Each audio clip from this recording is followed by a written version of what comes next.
every day, every night. Tonight is Mysteries of the Beginnings 10. Okay? Have you enjoyed this episode? We are still stuck in the beginnings and we are learning mysteries there. Tonight we are touching facets of the human spirit. Facets of human spirit. Okay? Now, give me Isaiah 11. Let it be there. Verse 1. Let it be there. Okay? Then as we connect deeper. Now, I want you to understand that when God was creating in the beginning, we've seen so far that he created different things at different stages. Different spirits, even sons of God and all of that. But as much as he created them at different stages, we start to see a common theme that most spirits actually, they knew about other spirits. They interacted. That whole being of, before I formed you in your mother's womb, I knew you. There was an interaction before coming here on the earth. Okay? And then we also understood that before Satan started to accuse the brethren, or became the accuser of the brethren, he first accused God to his creation. Okay? When he accuses God to his creation, he started to arrange a form of a coup, against God.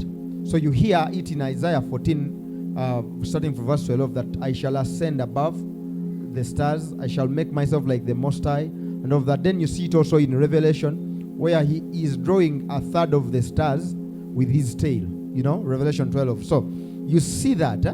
But then I want you to understand that there are things, you see, that are older than your physical being. One of them is Jesus. Okay? Because we all get our source from what? From Jesus. Another is your scroll. Okay? What you are called to do. Okay? It was written about you when you are still interacting, even before you are interacting with God as a spirit, before you are even created as a spirit, what you are called to do in all the ages, it was already there as a record. That's why I told you, part of the record keepers were the stars. Okay? Now, because the stars were part of the record keepers for both our records and the angels, although what you don't understand, that angel is not a name. Angel is an assignment. Angel means messenger.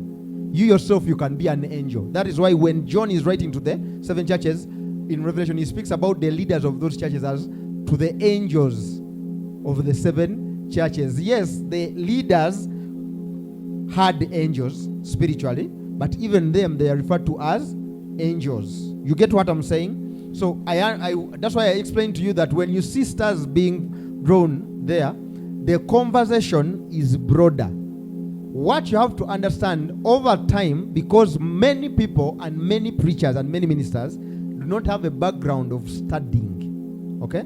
They don't come from that background. So the gospel they have presented to you mostly is a reduced gospel.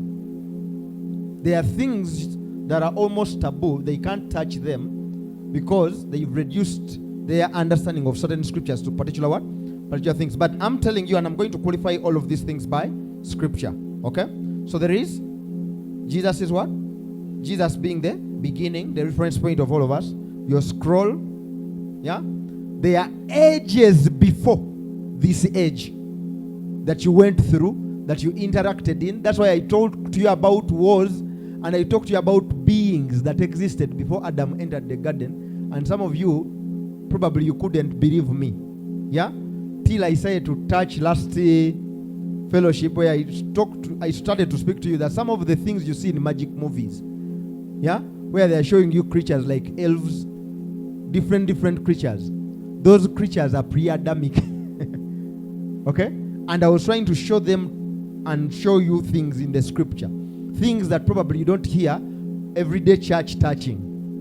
Dwarfs, they are realms of real dwarfs. So when you hear some of those books like Gulliver's Travels, those guys really had adventures into the land of dwarfs. You see, and the guy comes and you can step on people. We know kwege in the desert. You have to tiptoe. You understand? So there are such things, and today, like I've told you, some of those things are so mystical. There are even leaders who engage spiritual giftings by connecting and looking for such spirits. You understand? I told you, on this earth, okay, just because you don't see certain things, it doesn't mean they don't exist. Okay? Right here, I told you they are infrared, but you can't see infrared. But when they call you and you receive a phone call, it is proof that there is infrared. You understand? They are signals of TVs that you don't see. So applies to realms. There are angels here, you don't see them. You understand? But it doesn't mean they don't what? Exist. You get it? Otherwise, it would be very funny. You've seen us pray and tumors disappear here. It would be very funny to you, for you to believe even that such a thing can happen. Okay? Unless you've believed that there is actually a world going on around us. That world is so real. That is why I told you, in your dreams, you can sleep when you put on black, but in your dreams, you're putting on white and sandals, because in another realm, you changed clothes. You understand? And the dream can affect you. And you come up and you realize the emotion you came with in your dream has stayed with you all day. That is how real these things are. Are we together?